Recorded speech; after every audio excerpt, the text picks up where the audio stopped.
कृषक उत्पादक संगठन और जिला अधिकारी समन्वय बैठक अनुष्ठित।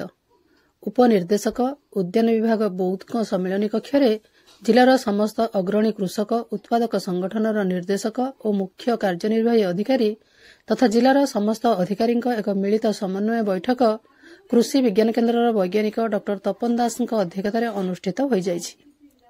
एथिरे कृषि संपर्कित और कृषकर आय को बहुगुणित करने तर्क वितर्क आलोचना होई निम्न विषयबिंदु उपरे ध्यान आकर्षण कर निष्पत्ति नियाजिबा सहित 16टी मुख्य बिंदु उपरे आलोचना होइथिला।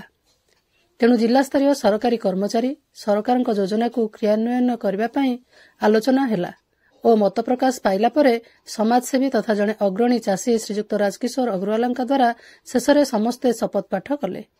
शपथ पाठटी है मु आज मोर इष्टदेवी को साक्षी रखी शपथ करुछि जे मु चाषी पई उद्दिष्ट जहाँ भी काम योजना हेब निर्वाह करिबि।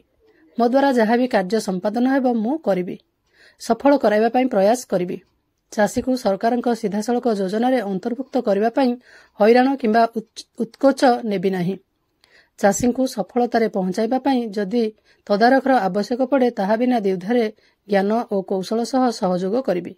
चाषीर आय को वृद्धि दिगरे सतत प्रयास जारी रखिबि। चाषीर उन्नति देशर उन्नति। जय जवान जय किसान, भारत माता की जय। बौद्धरू बद्रीनाथ सामल रिपोर्ट, मो जिला खबर।